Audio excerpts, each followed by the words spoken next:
IVM.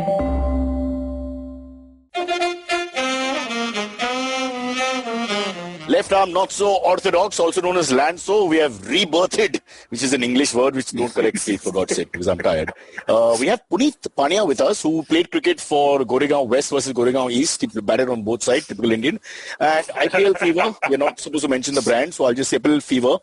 One question, Preet, I want to ask you 2 weeks into the whole show is that do you think this Sharjah ground, being 25 meters one side and 15 meters the other side, which is your mother-in-law can hit sixes at will, is it killing the game slightly? Because 200 plus is easy, 220, 230 you'll chase down. After some time, it's like just pure batting. There's no bowling. Bowling is just like a guy who doesn't matter who. Yeah, it's like a wrestling match that goes on for too long, and you're like, okay, just end it now. After 10 chair shots, you had enough. Yes. What's with those chair shots? Really? Yeah. But why is it that way? Is it like a Vastu thing? Why is it uneven? What is the issue? So the size of the grounds are different in parts of the world and all that. Now in this situation, Dubai and Abu Dhabi have sort of largest grounds, and both square of the wicket is large, and sixes you have to earn them. You have to hit a pretty big shot. But what's happening in Sharjah is you're getting about 40 runs plus for every game. That's the average, at least 40 runs plus in relativity to the other two. And what's happening is the inflated figures happen. Top edges go for sixes. I don't want to give you examples, but there's so many, and there's almost more sixes scored in that one ground against both the other grounds together. So it's just that the game starts looking at distinctly different. One game in Sharjah where the batsmen just completely dominate what is already a dominated by batsmen sort of format. And then the next game, the same guy who scored 11 sixes then struggles to hit one over the square leg boundary in Dubai. So my point is, do you think we should have some sort of parity? It's not about the ground. You can bring the ropes in or you can take the ropes back as much as possible. So in a Sharjah case, you can get the most out of that ground, which they don't do. They could get another 10 yards. Yeah, and I don't think today's players, they can hit it far, man. I mean, they are so strong. They work out more than earlier players. I mean, they are not droided up like the baseball players. Heavy bats are double the size. Sunil Gavaskar's bat, did you see, is the size of your mic. Yeah, it's like a gada from Mahabharata. Yeah, the bat thickness, it's like a country. You can't even get your hands around it. Oh, it sounds vulgar. But, so it's killing the game a little bit now, because then what's happening is there's no contest. Cricket, any sport should be contest. This is as bad as that Liverpool 7-2 the other day, for which my son has not eaten for 3 meals. So you don't want to see a non-contest where basically it's batsman versus batsman is the contest, which is not the contest. The contest is the fielding team can get at you. The batsman can be so dominant in the last 5 overs, 70, 80 runs is par for the course. Maybe they can replace the bowlers with just a machine that throws the balls. So they talk about that. People have, if you follow Cricket Info and these kind of things, they're talking about things like that. What's the point? You might as well just have a machine and it'll give you, 80 miles per hour.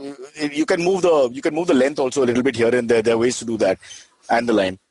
I think we should go full wrestling on this. Like, you should let them have steroids. You should have a storyline. You should let them beat each other up. So as you can see from my shoulders, I'm pro steroids. Yeah. It's not the issue. My issue is only one thing. Whatever sport, even if it's basketball or gilli danda, whatever, I honestly feel, how can you sustain sport if there's no contest? The romance of sport is that A can beat B and B can beat A.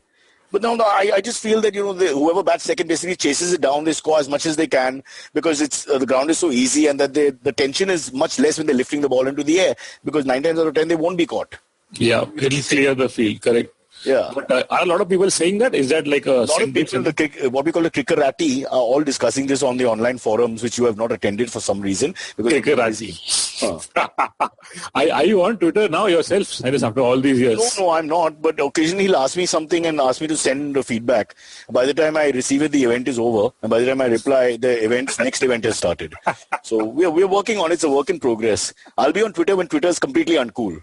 Don't worry. Is this the first time Sharjah is being used after all the match fixing controversies? Yeah, but see, in those days, the bats were, as you said, a little less normal or whatever you want to call them, thinner.